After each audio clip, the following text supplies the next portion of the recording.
Hello everyone welcome to our channel. तो friends आपण समस्त को कृष्णा एकेडमी क्लासेस को बहुत बहुत स्वागत।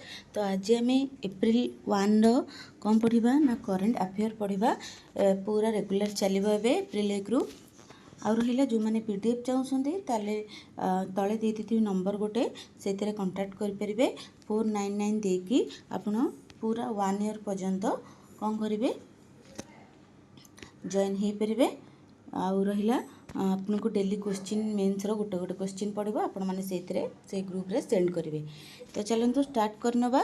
तो फास्ट देखो एक नंबर कौन अच्छी ना षष्ठ BIMSTEC सम्मिलनी आयोजन क्योंठार होता यहाँ हूँ थाईलैंड रे होता जोटा कि एबे जानिबा जे BIMSTEC कौन यहाँ हूँ 7 मेंबर स्टेट से रही था जोटा कि बांग्लादेश भूटान इंडिया म्यांमार आ रहा आमर नेपाल श्रीलंका एंड थाईलैंड। ये वर्ष कौन हो थाईलैंड रे ये आयोजन होची। एटा केबे फॉर्मड होता बा इस्टाब्लिशन होता यहाँ 1997 होता। आर हेडक्वार्टर होची बांग्लादेश रो ढाका रे। आ चेयरमैन के से ना श्री इंदिरा मणि पांडे। एतक मन रखिए एथरे निहाती जदि आपनकर मेन्स रे लिखिबे ताले विषय टिके लिखिबे ता सहित जदि आम प्रिलिम्स से करेन्ट अफेयर पढ़ला ताले आपण माने ठीक से जानी पारिबे। तापर 2 नंबर होची निकट रे म्यांमार होइतिबा भूमिकंप सहाय्य करबा पई सरकार केउ कार्य आरंभ करछंती। एबे समझ जानतेबे म्यांमार रे कोन होईची ना भूमिकंप होईची सेई सरकार माने केउ आरंभ करसे माने केउ कार्य आरंभ करछंती ना ऑपरेशन ब्रह्मा। ए भूमिकंप कोन ना केंद्र मंडल रु 17.2 किलोमीटर दूर रे थिला आ 7.7 मैग्नीट्यूड। आ एटा 100 वर्ष भितर केते थर होईची ना 6 रु 14 थर भूमिकंप होईची। सबुठु बड़ भूमिकंप सेटारे 1839 रे सबुठु बड़ भूमिकंप होइतला कोठी म्यांमार रे। आ रहिला आपण माने जदि भूमिकंप विषय रे जानिबा को चाहुछंती ताले मोर ऑलरेडी वीडियो अछि आपण माने जाईके जियोग्राफी रे देखि परिबे आर्टविकटा। तापर देखिबा 3 नंबर होछि निकट रे स्पेस एक्स भारत रो स्पेस सेटअप HEX-20 रो नील उपग्रह उत्क्षेपण करिछि। जो स्पेस स्टार्टअप केउंठर अवस्थित होइछि सेटा होछि केरल रे अवस्थित होइछि। ए नाटा मन रखिबे। आउ ए जो उपग्रह नील उपग्रह कोठरे होइछि ना केरल रे सेटा उपस्थापना बा अवस्थित होइछि। आमे जानिबा जे आर हेडक्वार्टर कोन ना स्पेस एक्स रे हेडक्वार्टर होछि हमर वामथ्रोन जोटा कैलिफोर्निया USA रे अवस्थित। तापर देखिबा 4 नंबर कोन अछि 4 नंबर होची संपत्ति केंद्र मंत्री श्री CRI पटेल जोटा कि रिपेल ऑफ चेंज पुस्तक प्रकाश करिसेंती। एही पुस्तक कहा सहित जड़ित ना UNIEFC सहित जड़ित। एतरे टोटल 190 रु अधिक कंट्री कोन अछंती रहिसेंती। तार फुल फॉर्म आमे जानिबा जोटा कि UNICEF रो ना यूनाइटेड नेशनल चिल्ड्रंस फंड्स यार होची फुल फॉर्म। आ हेडक्वार्टर होची न्यूयॉर्क USA। आ एटा इस्टाब्लिशन केबे हेतला ना डिसेंबर 11 1946 मसिया रे किंतु इंडिया रे आसीतला 1949 मसिया रे इंडिया को आसीतला बा इंडिया सेतरे जॉइन हेतला। एटा तो मेन मुख्य रहिला। आउ किछटा मु फुल फॉर्म कहूची जोटा कि आमर एग्जाम रे निहाती आवश्यकता जेंति कि WTO world trade organization headquarter Geneva Switzerland रे। आ एटा इस्टाब्लिश हेतला 1 जनवरी 1995। तापर IMF कोन ना इंटरनेशनल मॉनेटरी फंड जोटा हेडक्वार्टर वाशिंगटन रे DS US रे। आ इस्टाब्लिशन केबे हेतला 1944 जुलाई मासरे। तापर होची यूनेस्को रो फुल फॉर्म कोन ना united national educational scientific and culture organization quarter होची पेरिस रे इस्टाब्लिशन होची 1945 मसिया। एटा मेन पॉइंट आपण मन रखिबे।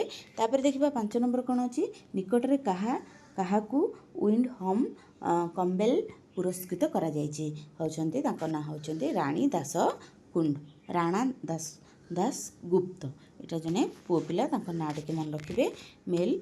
तापर रहला 6 नंबर रे कोन अछि 30 मार्च 2025 रे केउठारे जोटा कि साचुप चेरा ନୂତନ ବର୍ଷ ପର୍ବ ପାଳନ କରାଯାଇଛି ଏଇଟା ହେଉଛି ମଣିପୁରରେ ହେଇଛି। ମଣିପୁରରେ ଆଉ କ'ଣ କ'ଣ ଫେଷ୍ଟିଭାଲ୍ ପାଳନ କରାଯାଏ ତା ବିଷୟରେ ଟିକେ ଜାଣିଦେବା। ଫାର୍ଷ୍ଟ ହେଉଛି ସ୍ପ୍ରିଙ୍ଗ ଫେଷ୍ଟିଭାଲ୍ ଯେଉଁଟାକି ୱେସେଙ୍ଗ, ଆଉ ଫେମସ୍ ହେଉଛି ଯେଉଁଟା ଅଟମ୍ ହାର୍ଭେଷ୍ଟ ଫେଷ୍ଟିଭାଲ୍ ଯେଉଁଟାକୁ କୁଟ୍ କୁହାଯିବ, ମୁଁ ଆଗରୁ ଅଲରେଡ଼ି କହିସାରିଛି। ଆଉ ଫେଷ୍ଟିଭାଲ୍ ଫର୍ ମ୍ୟାରେଡ୍ ଓମେନ୍ ଯେଉଁଟାକି ନୀଲଗଲ ଚୋକିଉବା, ଏଇଟା ବି ଗୋଟେ ଫେମସ୍ ଯେଉଁଟା କଲଚର। ତାପରେ ହେଉଛି କ୍ୟାପିଟାଲ କ'ଣ, ଇମ୍ଫାଲ, କାହାର, ମଣିପୁରର। ତାପରେ 7 ନମ୍ବର ଦେଖିବା, ନିକଟରେ କେନ୍ଦ୍ର କ୍ୟାବିନେଟ୍ କେଉଁଠାରେ ରାଜ୍ୟର କୋସିମେଚ୍ ଇଷ୍ଟ ଷ୍ଟେଟ୍ ଲିଙ୍କ୍ ପ୍ରୋଜେକ୍ଟକୁ ଅନୁଦାନ କରିଛି। କେଉଁଟା, କୋସିମେଚି ଇଣ୍ଟ୍ରା ଷ୍ଟେଟ୍ ଯେଉଁଟାକି ବିହାରରେ କରିଛି। ଏଇଟା କ'ଣ ପାଇଁ କରାଯାଇଛି ନା ଇରିଗେସନ୍ ପାଇଁକି, ଆଉ ଫ୍ଲୋ କଣ୍ଟ୍ରୋଲ୍ ପାଇଁକି, ଆଉ ହାଇଡ୍ରୋ ପାୱାର ଜେନେରେସନ୍ ପାଇଁକି। କୋସି ଗୋଟେ ଆମର କୋସି ରହିଲା କ'ଣ ନା ଫାଷ୍ଟ ହେଉଛି ଯେଉଁ ଆମର ବିହାରରେ ଆଉ କ'ଣ ସବୁ ହେଇଛି, ମାନେ କ'ଣ ନା ପ୍ରୋଜେକ୍ଟ ରିଭର ପାଇଁ କ'ଣ ହେଇଛି ନା ଦାମୋଦର ରିଭର ଭ୍ୟାଲି ପ୍ରୋଜେକ୍ଟ ଏଇଟା ହେଇଛି। ଆଉ first river linkage project India କେଉଁଠି ହେଇଛି ନା କେନ୍ ବେତପା ଲିଙ୍କ ପ୍ରୋଜେକ୍ଟ, ସେଇଟା କେନ୍ ଯେଉଁଟା ମଧ୍ୟପ୍ରଦେଶରେ ଆଉ ବେତପା ଉତ୍ତରପ୍ରଦେଶ ଅଛି, ତାକୁ ଇଣ୍ଟରଲିଙ୍କ୍ କରିକି ସେଥିରୁ ଇରିଗେସନ୍ କରିବା, ଆଉ ରହିଲା ହାଇଡ୍ରୋ ପାୱାର ଜେନେରେସନ୍ କରିବା, ଏସବୁ କରାଯାଇଛି। ତାପରେ ଆସିଲା 8 ନମ୍ବର ନା ଟେବୁଲ୍ ଟେନିସ୍ WTT ଷ୍ଟାର ପ୍ରତିଯୋଗିତା ସେମିଫାଇନାଲର ପ୍ରବେଶ କରିବାରେ କରୁଥିବା ପ୍ରଥମ ଭାରତୀୟ ଖେଳାଳି କିଏ ନା ମନଭା ଠାକୁର। 9 ନମ୍ବରରେ ଅଛି ଇଣ୍ଟରନ୍ୟାସନାଲ୍ ଜିରୋ ୱେଷ୍ଟ ଡେ କେବେ ପାଳନ କରାଯାଏ, 30 ମାର୍ଚ୍ଚରେ ପାଳନ କରାଯାଏ। ଏବେ ଦେଖିବା 10 ନମ୍ବର, ନିକଟରେ ଭାରତୀୟ ନୌସେନା ମିଳିତ ସାମୁଦ୍ରିକ ବ୍ୟାୟାମ ଯେଉଁଟାକି ନାସିମ୍ ଅଲ୍ ବାହାର କାହା ସହିତ ଆୟୋଜିତ କରାଯାଇଛି, ସେଇଟା ହେଉଛି ଇଟୋମନ୍ ସାଙ୍ଗରେ କରାଯାଇଛି। 11 ନମ୍ବର ଦେଖିବା, ନିକଟରେ ଆଲୋଚନା ହୋଇଥିବା ଆଣବିକ ମିଶନ ଅଧୀନରେ ଯେଉଁଟାକି 2047 ସୁଦ୍ଧା କେତେ ପରମାଣୁ ଶକ୍ତି ଉତ୍ପାଦନ କରିବାର କ୍ଷମତା ରହିଛି, ସେଇଟା ହେଉଛି 1000 GW। ତାପରେ ରହିଲା 12 ନମ୍ବର, IIT ମାଡ୍ରାସ ନିକଟରେ କାହାର ଆନ୍ତର୍ଜାତିକ ଅନୁସନ୍ଧାନ କେନ୍ଦ୍ର ଖୋଲିବା ପାଇଁ ଘୋଷଣା କରାଯାଇଛି, ସେଇଟା ହେଉଛି କେଉଁଠାରେ ଘୋଷଣା କରାଯାଇଛି, ସେଇଟା ହେଉଛି UAE। ତାପରେ ହେଲା 13 ନମ୍ବର, ଯେଉଁଟାକି 21th ଏସିଆନ୍ ଭାରତ ସମ୍ମିଳନୀ 2024 କେଉଁଠାରେ ଆରମ୍ଭ ହୋଇଯାଇଛି, ସେଇଟା ବ୍ରିଟାନିଆ ଲିଓ PDRରେ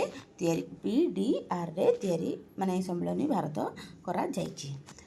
14 ନମ୍ବର ରହିଛି ଜାତୀୟ ସାମୁଦ୍ରିକ ହେରିଟେଜ୍ କଣ୍ଟ୍ରାକ୍ଟ ପ୍ରତିଷ୍ଠା ନିକଟରେ କେଉଁ ସରକାର ନିକଟରେ କେନ୍ଦ୍ର ସରକାର କେଉଁଠି ଅନୁମୋଦନ କରାଯାଇଛି, ଲାପ୍ଲାରେ ଅନୁସନ୍ଧାନ କରାଯାଇଛି ସମୁଦ୍ର ହେରିଟେଜ୍ କମ୍ପ୍ଲେକ୍ସରେ।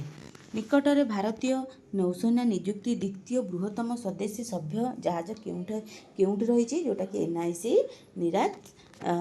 ନିର୍ଦ୍ଦେଶ INS ନିର୍ଦ୍ଦେଶ, ଏଇଟା ମନେ ରଖିବେ INS ନିର୍ଦ୍ଦେଶ। ତାପରେ ଦେଖିବା ଆମେ ଏତିକି ହିଁ ଥିଲା କୋଶ୍ଚିନ୍ ଏପ୍ରିଲ 1ର। ତ ମୁଁ ଭାବୁଛି ଆପଣମାନେ ବୁଝିପାରିଥିବେ। ମୁଁ ଚାହିଁଛି ଯେ ଡିଟେଲ୍ସରେ ଆପଣମାନଙ୍କୁ ବୁଝିବା ପାଇଁକି, ଯଦି ନ ବୁଝିପାରୁଛନ୍ତି କମେଣ୍ଟରେ ଜଣାଇବେ କେଉଁଟା ବୁଝିପାରିଲେନି କେତେ ନମ୍ବର, ମୁଁ ଆଉଥରେ ବୁଝେଇଦେବି। ତା ସହିତ ଯେଉଁମାନେ ସବସ୍କ୍ରାଇବ୍ କରିନାହାନ୍ତି କରିନିଅନ୍ତୁ, ଡେଲି ଆସିବ ଆମର କରେଣ୍ଟ ଆଫେୟାର ଓଡ଼ିଆରେ ମୁଁ ବୁଝାଉଛି। ତ ଚାଲନ୍ତୁ ଭିଡ଼ିଓଟି ଏଇଠି ଏଣ୍ଡ କରିଦେବା। ଯେଉଁମାନେ ସବସ୍କ୍ରାଇବ୍ କରିନାହାନ୍ତି କରିନିଅନ୍ତୁ, ଆଉ ଯେଉଁମାନେ ଦେଖୁଛନ୍ତି ସେମାନଙ୍କୁ ବହୁତ ବହୁତ ଧନ୍ୟବାଦ। Thank you.